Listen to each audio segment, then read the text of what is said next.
நண்பர்களே, இப்போ பார்த்தீங்கன்னா வந்து அந்த ஸ்கேன் காப்பி அப்ளை பண்ணுறதுக்கான லிங்க் வந்து ஓப்பன் ஆகிடுச்சு. ஸோ நேற்று அது அப்ளை பண்ணலாம் அப்படின்னு சொல்லியிருந்தாங்க. ஸ்கேன் காப்பி இருந்தாலும் வந்து அந்த லிங்க் ஓப்பன் ஆகாதனால யாராலையும் அப்ளை பண்ண முடியல.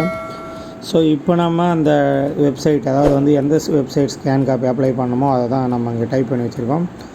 அதை போய்ட்டு ஓகே கொடுக்கும்போது பார்த்திங்கன்னா மேலே வந்து online application for scan copy அப்படின்னு வந்து போட்டு வச்சுருக்குது. ஸோ அதை கிளிக் பண்ண உடனே ஸ்டூடெண்ட்ஸோட register number, date of birth கொடுத்தோம்னா வந்து ஃபெச் டீட்டெயில்ஸ் கொடுத்தா ஸ்டூடெண்ட்டோட டீட்டெயில்ஸ் வந்துடும். அதில் நீங்கள் எந்த சப்ஜெக்ட்டு செக் பண்ண போகிறீங்க, ஸ்கேன் காப்பி அப்ளை பண்ண போகிறீங்களோ அதை செலக்ட் பண்ணிவிட்டு 100 rupees பே பண்ணிட்டீங்கன்னா வந்து உங்களுக்கு வந்து ஸ்கேன் காப்பி வந்து 12ஆம் தேதி வந்து கையில் கிடச்சிரும். February 12 வந்து நம்மளுக்கு கிடச்சிரும். ஸோ இது அப்ளை பண்ணதுக்கு கடைசி தேதி பார்த்திங்கன்னா வந்து 23ஆம் தேதி மாலை 5:30 அதிலே போட்டிருக்கு. ஸோ இன்னும் ஒரு விரிவான வீடியோவில் இதை பற்றி மேலும் பார்க்கலாம். இப்போதைக்கு இந்த வீடியோவை ஷேர் பண்ணுங்கள் அனைத்து நண்பர்களோட.